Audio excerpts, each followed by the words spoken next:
From Washington, D.C. to the heart of America, welcome to Mark Alford's America. I'm freshman congressman from Missouri, Mark Alford, and I believe in America. I believe in you. And most importantly, I believe our greatest days are ahead. Each week, we take you behind the scenes to share the stories, the news, the legislation, to meet the great folks who are helping shape our great nation. And one of those lawmakers is Cammack from Florida's 3rd District, which includes Gainesville. She's the second youngest woman ever elected to Congress. She went from practically homeless as a teen to a member of Congress in 2021. Kat, welcome to Mark Alford's America. How you doing? I'm good. That's a heck of an introduction. Well, thank you. I'm just trying to get a little enthusiasm going for our country again. I love it. I'm here for it. And Lord knows we need it.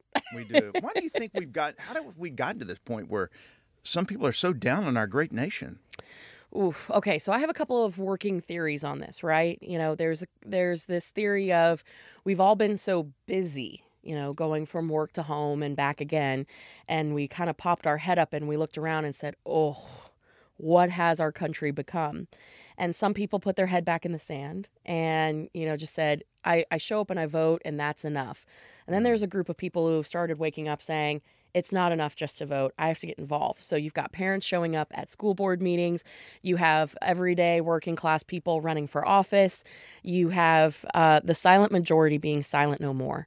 And I think that is something that is remarkable.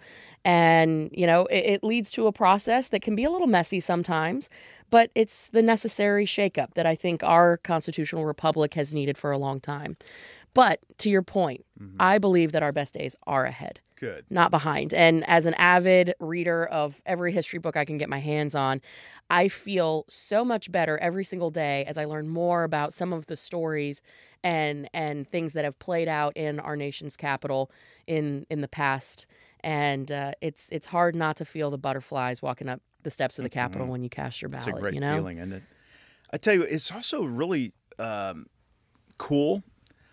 Good to see ordinary people like yourselves in Congress.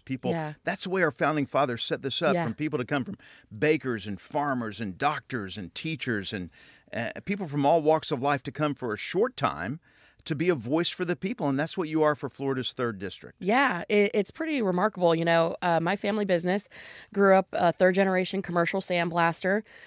We worked Sandblaster. Yeah, I know. It was super sexy on a career day. Let me tell you.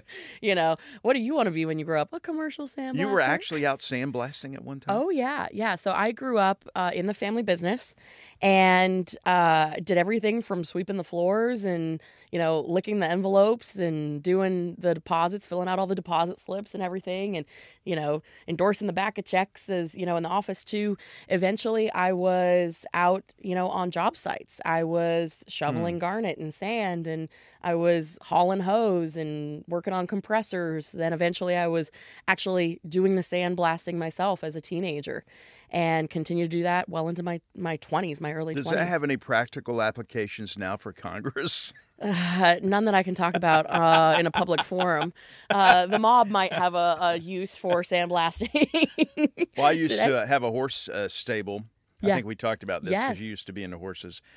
We had 62 stalls, and if the workers didn't show up, Leslie and I'd be mucking these stalls. Yes. So now I'm dealing with a different type of horse manure. Yes. In Congress. But anyway, this is about you. It's not about me. So how do you go from being a sandblaster to a member of Congress? So, you know, it's interesting. My mom, I was raised by a single mom, no dad in the picture, actually the product of an affair.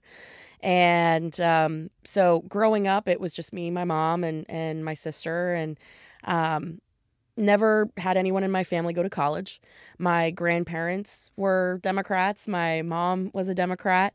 But it was always the situation where she said, you know, I want to vote for the person, not the party.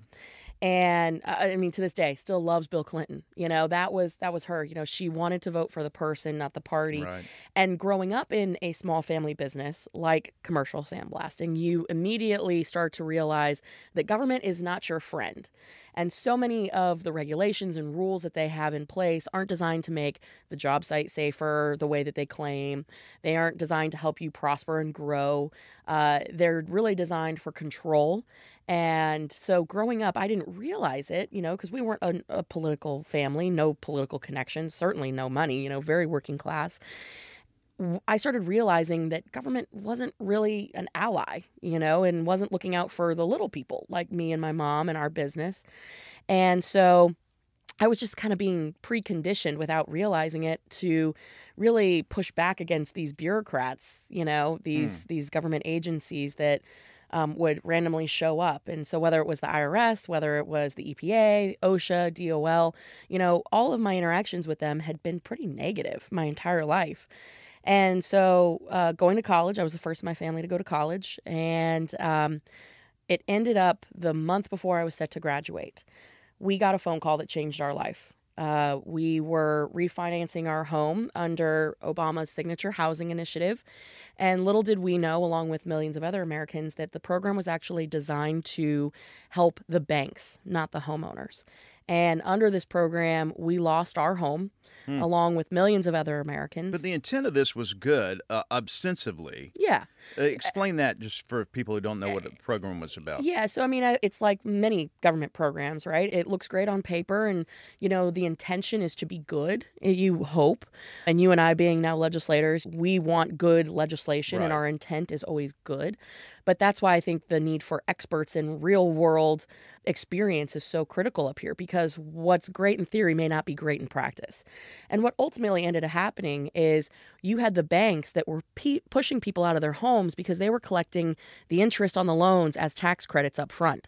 So it became somewhat of a Ponzi scheme where millions of Americans are getting pushed out of their homes because the banks found it far easier to collect the interest up front rather than keep people in their homes through a refinance loan for 20, 25, 30 years. And I remember in 2016, there was a judge out of New York, there was a class action lawsuit about this particular piece of legislation. And this judge said this was the greatest piece of legislative malpractice he'd ever seen. So my family, along with millions across the country, we lost everything. And we were homeless for months.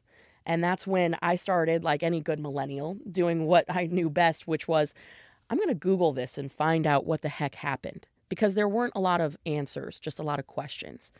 And we were finding out, as we were hearing horror stories from families, not just in Colorado, but around the country, who said, yeah, I was in this process. I was encouraged to do this process, to refinance my home, to lower my interest rate, to lower my mortgage payment, which, of course, after the crash in '08, everybody was hurting. Yeah.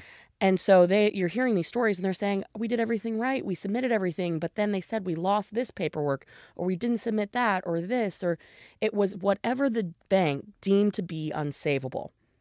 That was the criteria. And they had the power. They had the power.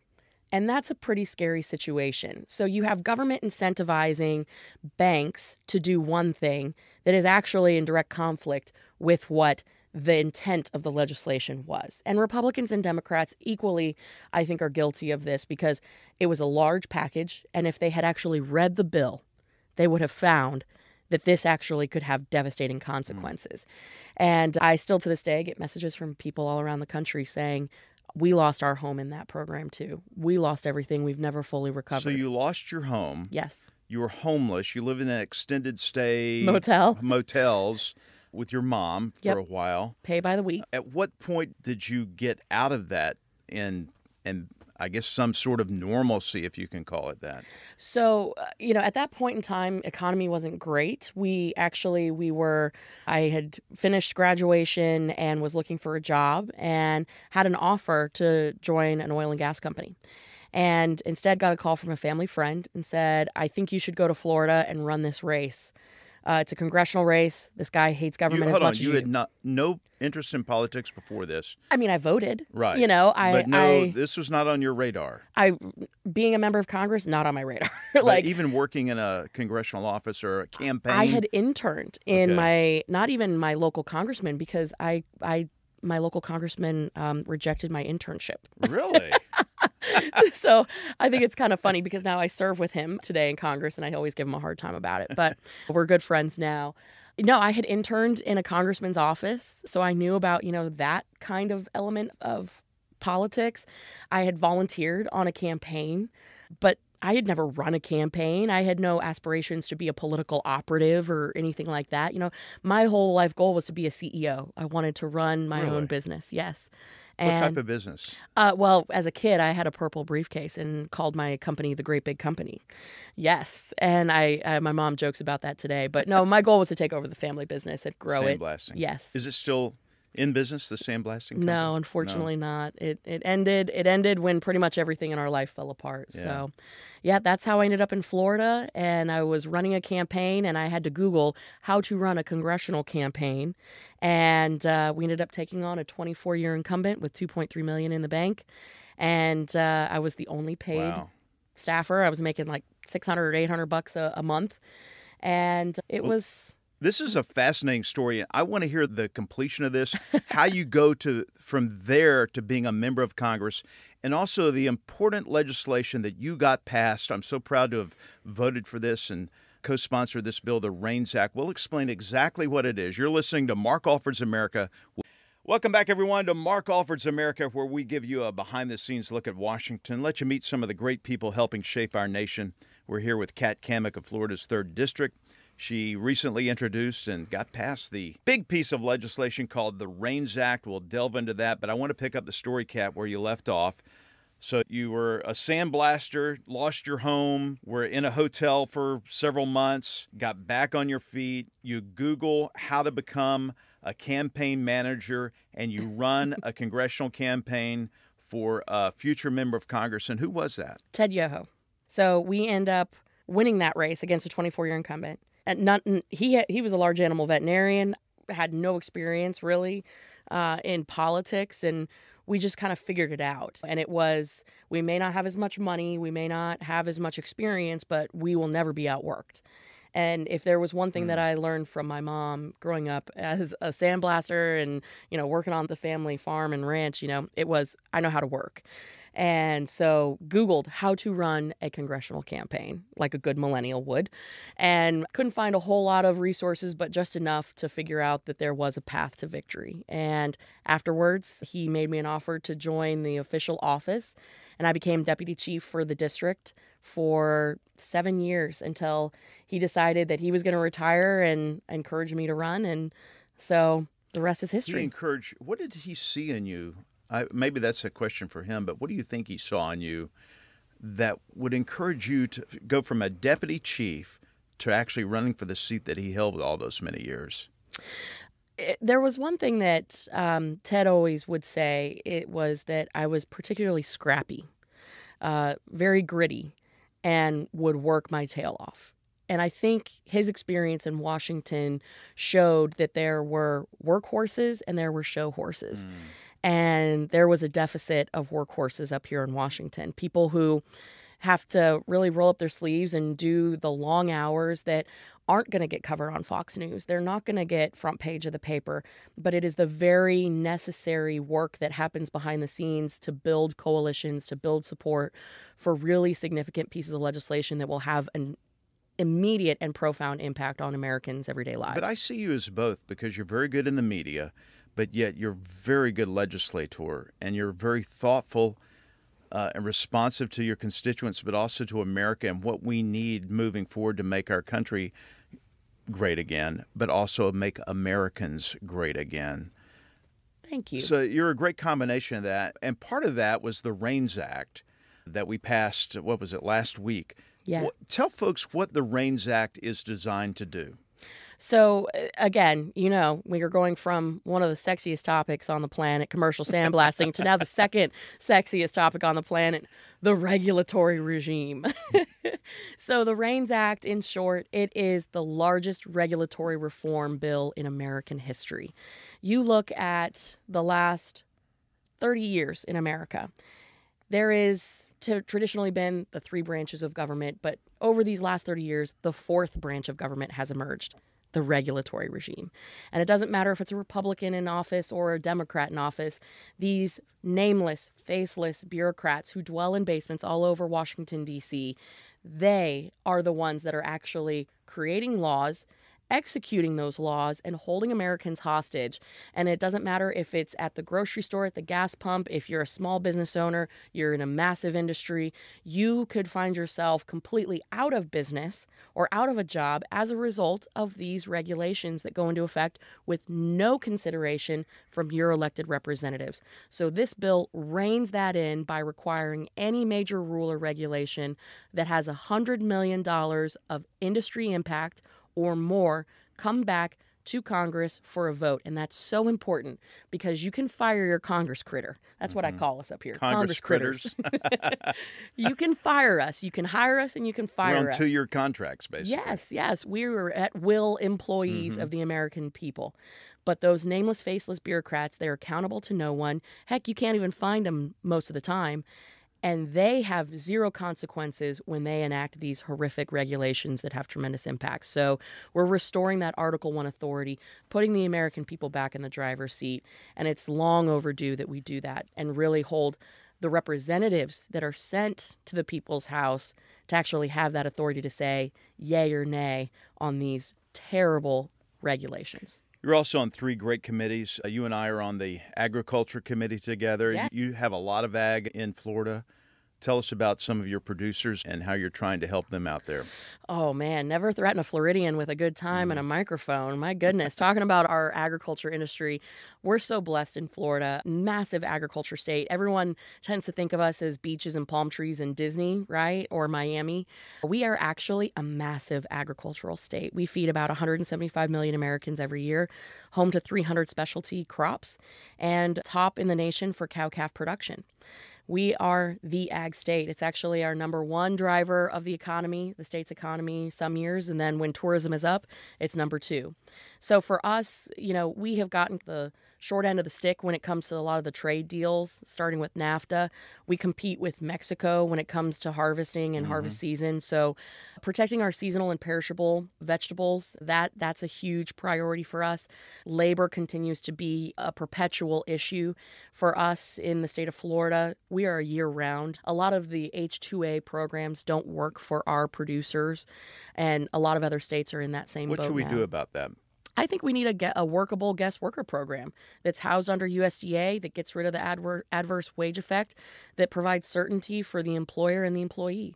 I think that's possible, but we've got to put the policies ahead of the politics. Our border's not secure. It's not. And we conflate the issue with the H-2A visa program and a year-round totally work system with an unsecure border. Yes. We've got to finish the wall, in my opinion. We've got to secure our border. We've got to stop illegal aliens from coming here.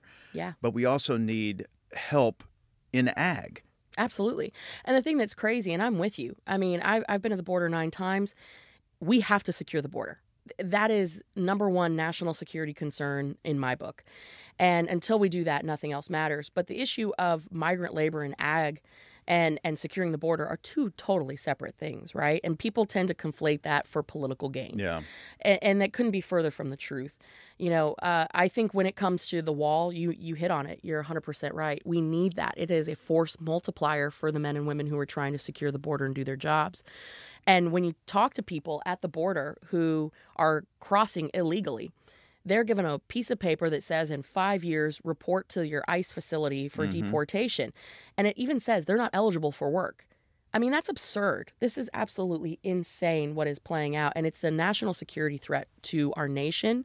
We're seeing people on the International Terrorist Watch List coming across. But back to the ag, food is also a national security concern. Yes, it is. A nation that cannot feed itself is not secure. And we have China breathing down our neck. I could talk to you for days about this, but just to put a button on it, I think this farm bill that you and I are working on together, which, by the way, folks, you guys have a phenomenal member in Mark. He is doing an incredible job on the Ag Committee, but also just being a voice of reason, because more than not, we need people who have some thoughtful consideration of legislation. He's doing a remarkable job. So this farm bill coming up is going to be It's going to be big. It's not going to be easy either with the money restraints we have right now. Yes. One quick question about, you're on the select subcommittee on weaponization of the federal government. Yes. I wish we had more. We could do a whole show on this. What is this about? How did our government get so weaponized? it's a combination of things. We have been asleep behind the wheel. And I think to protect the republic, that requires continual vigilance, eternal vigilance, right? But what we have found is the weaponization of government is so perverse, so wide and far within these agencies that we're starting to root it out. And it starts with the investigations. Now, I, like so many Americans, I'm sick and tired of the investigations that lead to no consequences. For us personally, I'm introducing legislation that gets to the heart of the matter. If these agencies refuse to comply with our constitutional oversight duties that we have here in Congress, we're going to fence their money. We're going to make it so that they cannot continue to engage in these activities. That's the power that the House has. And that's the power we should be exercising. Kat, thank you so much. I'm Thank you. just an honor to get to know you and your husband, Matt, who's a firefighter, by the way, right? Yes. Matt and Kat, we rhyme. Matt and Kat. And one of the things that has surprised me here about Washington is just how great people are like yourselves. And it's an honor to be your friend and work with you. Thanks for joining us for Mark Alford America. We're going to talk again next week. Until then, remember, folks, I believe in you. I believe our best days are still ahead of us, and I believe in America.